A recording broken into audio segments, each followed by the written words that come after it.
Donald Trump a signé mercredi 7 janvier un décret permettant aux États-Unis de sortir de 66 organisations internationales, dont le GIEC, organisme intergouvernemental composé de plusieurs centaines de scientifiques chargés d'étudier le climat.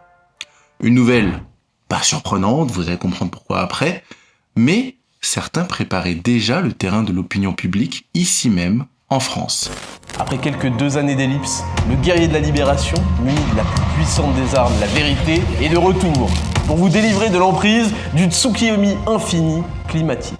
En septembre 2024, Ismail Ouslimani alias le Raptor a sorti une vidéo ayant pour objectif d'anéantir la propagande climatiste. Alors à la base, comme c'est un sujet qui me tient à cœur et qu'il y avait beaucoup de choses à dire avec sa vidéo, je voulais faire un debunk point par point. Mais bon, il se trouve qu'avec les aléas de la vie, et notamment la fin de la rédaction de ma thèse, j'ai pas sorti de vidéo depuis avril 2024. Du coup, j'arrive un peu après la bataille, et il y a déjà énormément de vidéos de debunk qui sont sorties. Je vous inviterai évidemment à aller les visionner si vous avez envie de rigoler. Après ma vidéo, bien sûr. J'ai donc voulu faire quelque chose d'un peu différent, de plus concis. Parce que la vidéo d'Ismail, elle soulève des points intéressants dont il fallait absolument que je parle sur ma chaîne. Ces arguments sont d'ailleurs très proches de ceux utilisés par l'administration Trump, et vous allez comprendre pourquoi. Pour ceux qui n'ont pas suivi l'histoire du Raptor, je vais vous faire un petit résumé de son propos. La vidéo d'Ismail est un pavé de 1h12 dans laquelle il présente un millefeuille argumentatif visant à s'opposer aux décisions politiques qui auraient pour objectif de lutter contre le dérèglement climatique. Le tout saupoudré d'insultes et de provocations dans le style de ces vidéos qu'on adore.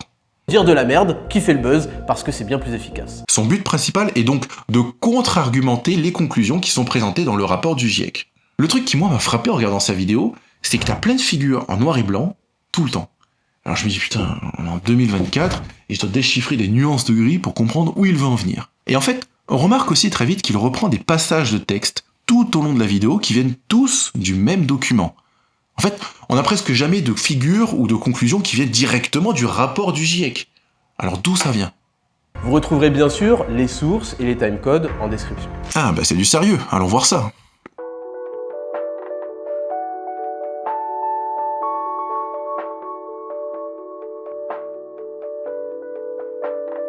Vous êtes pathétique.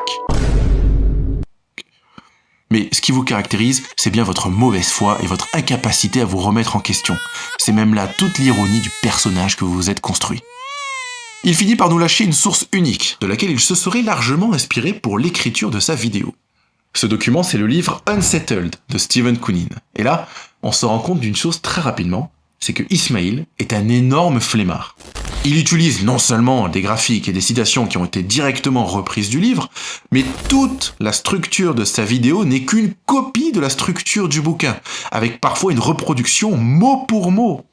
C'est-à-dire que la vidéo du mec, c'est littéralement un copier-coller du PDF sur Google Trad et une lecture du résultat. Le pire, c'est que comme le bouquin date de 2021 et qu'il s'appuie sur le rapport du GIEC de 2013, une des choses qui revient tout le temps dans les vidéos de debunk du Raptor, c'est que les données présentées sont obsolètes.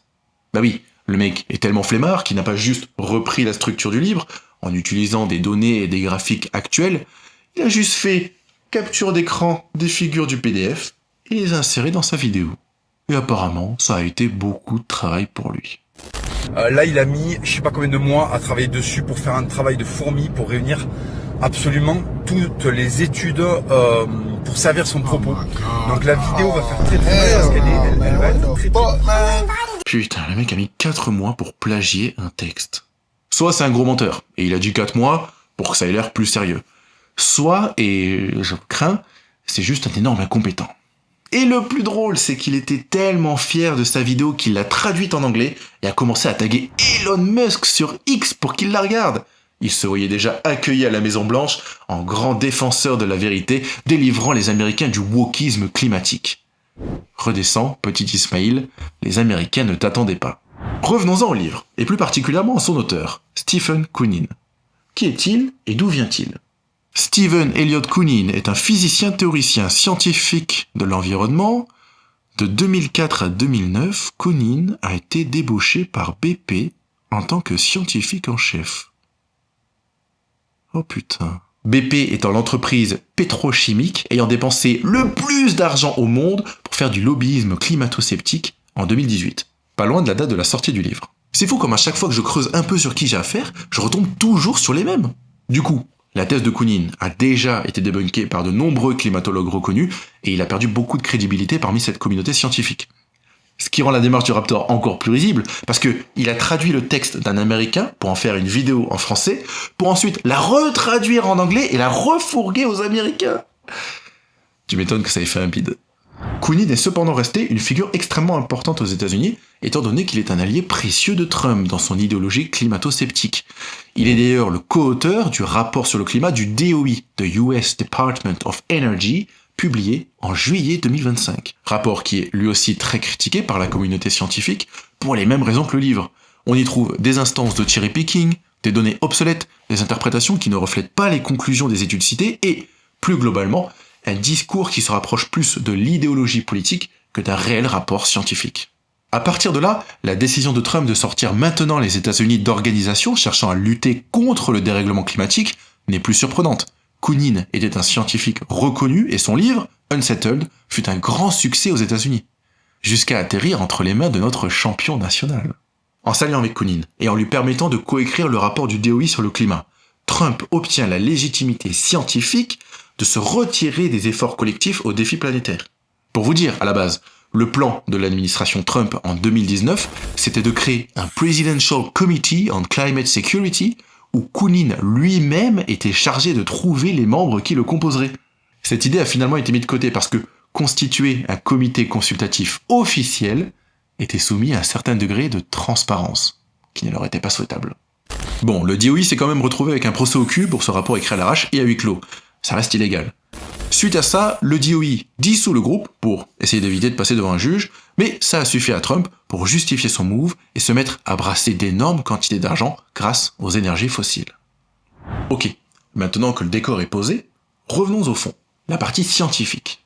Comme je le disais au début de la vidéo, le Raptor et Kounin par procuration soulèvent un point fondamental qui est souvent maltraité par les médias grand public. Lorsque je publie une vidéo sur le mix énergétique, la sobriété, les nouvelles technologies, c'est toujours avec un fond de « il faut limiter au plus possible notre impact carbone ». Pourquoi ? Parce qu'un impact carbone plus élevé accélère le dérèglement climatique à cause de l'effet de serre, et ce dérèglement est une menace pour tout le monde. C'est sur ce constat que se base presque tout mon travail.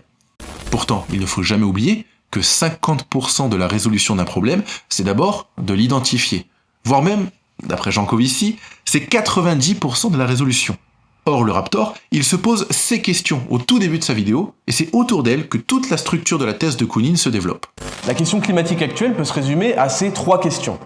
1. Les humains peuvent-ils influencer le climat? Et si oui, comment ces influences évolueront-elles à l'avenir? 2. Comment réagit le climat à cette influence par rapport aux influences naturelles?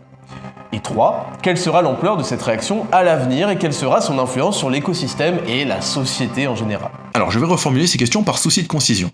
D'abord, est-ce que l'homme peut influer sur le climat? Ensuite, est-ce que l'effet de l'homme est significatif par rapport aux variations naturelles? Et enfin, est-ce que le dérèglement climatique est vraiment une menace? Pourquoi c'est important? Parce que si on répond non à une seule de ces questions, alors tous nos efforts, et moi ce que j'ai pu publier sur ma chaîne, eh ben on s'en tape. Je vous le dis, mais si vous n'êtes pas capable de répondre précisément à une seule de ces questions, alors vos actions pour lutter contre le dérèglement climatique vient plus d'une croyance, c'est-à-dire que vous le faites parce qu'on vous l'a inculqué, que d'une réelle conviction profonde. Et ça a été mon cas aussi. Si vous êtes de ma génération, vous êtes arrivé dans un monde où vous avez toujours entendu parler de dérèglement climatique. Souvent par des gens qui n'y comprennent rien eux-mêmes d'ailleurs. On pourrait s'imaginer qu'il s'agisse d'un gigantesque récit de propagande, et c'est pour ça que c'est important. Ainsi j'arrive au cœur de mon discours, dont l'objectif est de répondre à ces questions afin d'identifier clairement le problème auquel on fait face. C'est tout l'enjeu du travail du GIEC, et c'est pour cette raison que, lorsque c'est pertinent, je m'appuierai sur les résultats de leur dernier rapport de 2023. Avant de commencer, il manque une question primordiale, qui est « le climat change-t-il » Alors c'est une affirmation que Kounin, le Raptor, et même la plupart des personnes admettent. En fait, ceux que l'on appelle les climato-sceptiques préfèrent se présenter comme climato-réalistes, c'est-à-dire qu'ils ne réfutent pas que le climat change, mais ils réfutent l'une des questions qu'on a posées précédemment, ce qui suffit à rejeter toute décision politique qui aurait pour but de lutter contre le dérèglement climatique. Alors, ce changement climatique, on l'observe par la montée de la température atmosphérique d'année en année, de la température des océans, de la concentration en CO2 et plein d'autres effets plus indirects. On peut donc déjà clore la question et affirmer que, oui, le climat change et semble se diriger vers quelque chose que l'on n'a jamais vécu jusqu'à aujourd'hui. Maintenant la question c'est, est-ce que nous y sommes pour quelque chose ? L'homme peut-il influer sur le climat ? Ce qu'on apprend à l'école, c'est que la réponse est oui. Et cette influence est essentiellement liée à l'effet de serre. Pour résumer très brièvement, la Terre est un système en équilibre entre le rayonnement venant du Soleil et celui émis par la Terre. L'atmosphère est composée de gaz, dont certains vont avoir pour effet de bloquer les rayonnements terrestres. La Terre qui reçoit plus d'énergie qu'elle n'émet va donc monter en température, et en chauffant, elle augmente aussi son rayonnement jusqu'à ce qu'elle arrive à un nouvel équilibre. C'est ça qu'on appelle l'effet de serre. L'activité humaine, notamment l'utilisation de combustibles fossiles, va générer des gaz, principalement du CO2, qui vont se disperser dans l'atmosphère et amplifier ce phénomène. On a donc envie de répondre que oui, l'homme a une influence sur le climat. Mais il manque un détail physique important. En fait, dans la bande d'absorption du CO2, quasiment 100% des rayonnements venant de la Terre sont déjà absorbés à basse altitude. Et ça a toujours été le cas, même avant la révolution industrielle. En d'autres termes, même si on doublait la concentration de CO2 dans l'atmosphère, on ne devrait pas augmenter l'absorption des rayonnements vu qu'on est déjà au max.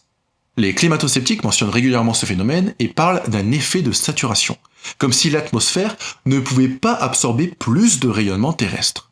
Évidemment, vous en doutez, les chercheurs du GIEC ne sont pas des teubés et cet argument ne fonctionne pas. La raison est que, même si le rayonnement terrestre est bel et bien absorbé par le CO2, il est ensuite réémis.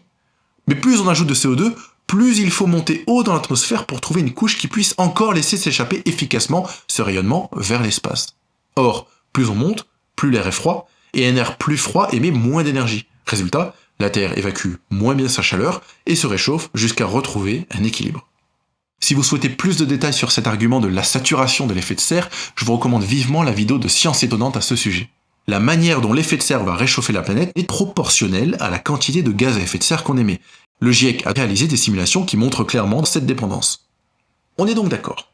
Les activités humaines émettent des gaz à effet de serre qui peuvent influer sur le climat. Mais est-ce que c'est pas négligeable par rapport à juste l'évolution naturelle des choses ? Ce changement, il pourrait être dû à l'activité solaire ou aux variations océaniques, par exemple. Est-ce que l'impact de l'homme est significatif par rapport aux variations naturelles des températures ? Précédemment, je vous disais que les scientifiques du GIEC ont réalisé des simulations qui permettent de reproduire le réchauffement du climat. Ces simulations reposent sur des modèles physiques complexes et des hypothèses parfois différentes entre les instituts de recherche. On va prendre en compte les profils de pression atmosphérique, la température, les vents, les saisons, la biomasse, etc. Pour après tester si notre modèle est valide, il faut le comparer à nos observations. Pour ça, on va réaliser une simulation qui va démarrer à un certain moment dans le passé, avec un certain nombre de paramètres initiaux. Et on va ensuite faire tourner notre simulation et comparer comment cette évolution match avec les mesures expérimentales qu'on a pu faire. Lorsque l'on compare la dynamique de la température moyenne de la surface du globe, on voit que les simulations du GIEC reproduisent extrêmement bien nos observations. Plus la correspondance est forte, plus la confiance que l'on apporte au modèle physique est grande. Maintenant qu'on a des modèles fiables, la simulation numérique nous offre deux possibilités hyper avantageuses en sciences. On peut dans un premier cas continuer de faire tourner la simulation pour voir comment le climat va évoluer dans l'avenir. La simulation devient donc un outil prédictif. Si on fait ça avec les modèles du GIEC, on voit bien que les températures devraient continuer d'augmenter décennie après décennie. Dans un second temps, la simulation est un outil de modélisation. Comme les résultats sont calculés à partir d'équations physiques, on peut donc jouer dessus, contrairement à la réalité. On peut donc amplifier l'effet d'un paramètre, en retirer ou même en ajouter, et mieux comprendre les phénomènes qui sont en jeu. Dans le cas des modèles du GIEC encore, on peut retirer l'homme des simulations, et ainsi observer que, dans ces conditions, la température moyenne de la surface du globe n'augmenterait pas. Pour reproduire l'évolution réelle de la température, l'activité humaine est un paramètre indispensable à la simulation. Ainsi, cette nécessité est une preuve solide que l'homme est le principal responsable du réchauffement du climat. On peut même allier les deux utilisations et ainsi faire des prédictions qui dépendent de l'évolution de certains paramètres. Et c'est ainsi qu'on est capable d'évaluer différents scénarios de réchauffement de la planète d'ici, disons, 2050, en fonction des émissions de gaz à effet de serre futures, et ainsi développer des feuilles de route pour nos politiques, si tant est qu'ils décident de les suivre. Bon, on peut donc difficilement douter de ces modèles. Mais qu'est-ce qu'il nous dit l'autre dinosaure? 267 simulations, réalisées par 29 modèles différents, créées par 19 groupes de modélisation climatique de différents pays, continuent de mal décrire cette période de 1910 à 1940, mais décrit également très mal le réchauffement observé depuis 1950. Cette incapacité à reproduire un passé aussi proche, même après hypothèse subgrid, initialisation partielle et réglage arrangeant, rend perplexe quant à la fiabilité des modèles et montre à quel point les variations naturelles restent très difficilement explicables scientifiquement. Alors, selon Ismail, la correspondance entre les mesures et les simulations est très faible. À la limite, on a juste affaire à son opinion personnelle, donc on s'en tamponne un peu. Moi, j'aimerais bien voir à quoi ressemblent ces modèles qu'il a peut-être développés pendant sa grande carrière académique, parce que moi, si je faisais un modèle qui matchait aussi bien avec mes expériences dans mon domaine, je serais vraiment hyper content. L'autre point cependant, qui est d'ailleurs un argument important dans le rapport de Kounin, c'est que les modèles indépendants, venant de différents instituts ou groupes de recherche, diffèrent en fonction des hypothèses de départ que l'on prend pour les construire. Il en existe donc de nombreux, plus ou moins complexes, pour expliquer un même phénomène, et le résultat des prédictions peut donc varier. Comment leur accorder notre confiance alors qu'ils ne sont même pas d'accord entre eux? Cette idée, elle est valable si on avait des prédictions qui divergeaient complètement. Or ici, du fait que les modèles sont développés indépendamment les uns des autres, et que, malgré ça, les tendances restent les mêmes, cela nous donne une confiance encore plus grande sur notre compréhension des phénomènes climatiques. Que ce soit de plus 2 ou de plus 5 degrés, quasiment tous les modèles, même les plus optimistes, s'accordent pour dire que la planète se réchauffe et que l'homme en est le principal responsable. Bon, mais plus 2 degrés ou plus 5 degrés, c'est pas grand chose non plus, on va s'y faire. On aura un petit peu plus chaud, il suffira de boire un peu plus d'eau, mais on va pas venir me faire chier et m'empêcher de prendre mon SUV ou de partir en vacances à Dubaï. Est-ce que le réchauffement climatique est vraiment une menace? Pour donner un ordre d'idée, entre l'ère glaciaire et aujourd'hui, la différence de température moyenne est de 5 degrés. Si la Terre devait se réchauffer d'encore plus 5 degrés, ce serait Arrakis. En fait, les conséquences du réchauffement du climat sont bien plus importantes qu'un simple ressenti plus chaud, et des effets très concrets sont visibles dès aujourd'hui. La première conséquence évidente est la montée des eaux, causée par la fonte des glaciers et la dilatation des océans. Il est vrai que le niveau des eaux varie depuis toujours, mais le problème est que, par rapport aux 3 derniers millénaires, le XXe siècle a été celui qui a vu la montée des eaux la plus rapide. De nombreux îlots ont déjà disparu, notamment dans le Pacifique, et l'entrée d'eau salée dans les terres va avoir pour effet de polluer les nappes phréatiques et les terres agricoles. Vous avez peut-être aussi déjà entendu que le dérèglement climatique augmente statistiquement les phénomènes météorologiques extrêmes, comme par exemple les cyclones et les sécheresses, qui affectent directement les populations qui voient leur rendement agricole chuter. Depuis chez nous, on ressent plus directement l'effet des canicules, où on a l'impression de battre un record chaque année, que ce soit en intensité ou en durée. Le truc, c'est que ce n'est pas qu'une impression, et non seulement les données historiques corroborent cette observation, mais en plus, on est capable de lier avec une grande certitude ces phénomènes au dérèglement climatique. En fait, ce qui rend difficile de répondre à la question initiale, c'est que les effets sont nombreux, touchent toute la planète plus ou moins fort, et que certains sont très peu intuitifs, comme par exemple la propagation de maladies infectieuses, alors que leur lien avec le réchauffement climatique est très bien établi. Mais le pire, parce que ça freine la prise d'action politique, c'est que les effets ne sont pas forcément linéaires avec le réchauffement. Les effets que l'on observe aujourd'hui sont relativement modestes par rapport à ce qu'ils pourraient devenir. Je m'explique. Il existe des boucles de rétroaction qui, s'il fait suffisamment chaud pour qu'elles s'activent, pourraient amplifier le déséquilibre en émettant d'énormes quantités de gaz à effet de serre. Un exemple très concret sont les sols boréaux congelés, qu'on appelle aussi les pergélisols ou le permafrost en anglais. Ces sols contiennent d'énormes quantités de matière organique et de méthane, un gaz à effet de serre 30 fois plus puissant que le CO2. 95% de la matière organique dans les sols est stockée dans les pergélisols. C'est un réservoir colossal. La forêt amazonienne, c'est rien à côté. Selon certains modèles, si nous atteignons les plus 4 degrés et que les pergélisols fondent et libèrent tout leur carbone dans l'atmosphère, la température de la Terre pourrait continuer d'augmenter jusqu'à des scénarios extrêmes à plus 12 degrés.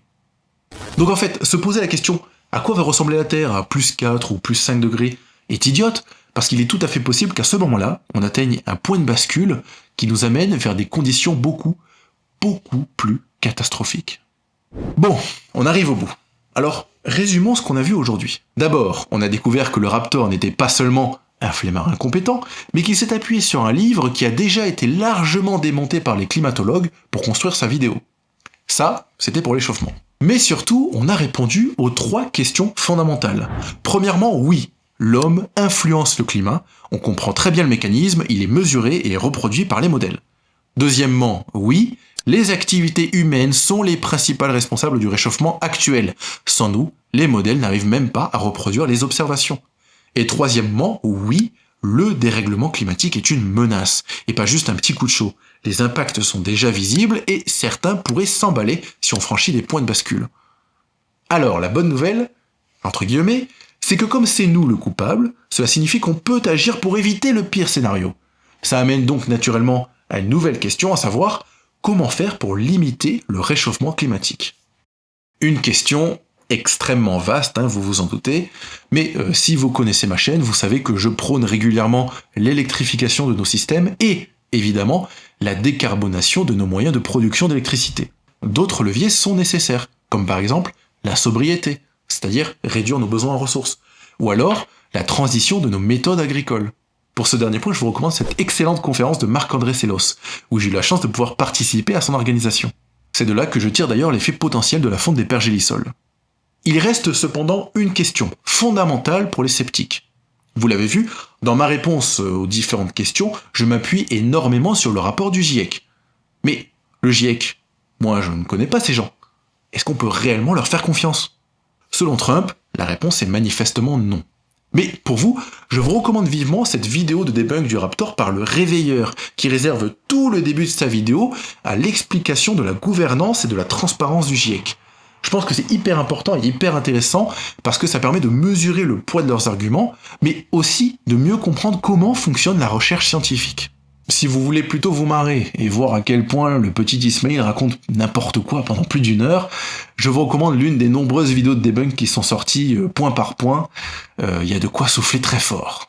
Quant à nous, on se dit à la prochaine. Je sais que j'ai disparu depuis longtemps de ma chaîne et certains m'attendaient de pied ferme. J'ai même teasé cette vidéo sur ma page Instagram il y a 1 an. Alors je suis désolé pour ça. D'ailleurs, sur ce compte Instagram, je donne parfois des nouvelles sur ma vie et notamment sur mon domaine de recherche qui est la fusion nucléaire. Alors n'hésitez pas à vous abonner si ça vous intéresse. En attendant, moi, normalement, en ce moment, je devrais avoir beaucoup plus de temps pour pouvoir réaliser des vidéos. Même si je ne vous garantis pas non plus un rythme hyper régulier, je vais faire ce que je peux. Alors abonnez-vous pour être sûr de ne pas rater la suite. J'espère que je vous ai pas trop déprimé avec ce sujet. Mais moi en tout cas je suis très heureux de vous avoir retrouvé et on se reverra très bientôt. Compte de complotistes qui n'ouvrent pas un seul livre et qui sont de toute façon des fachos anti-science.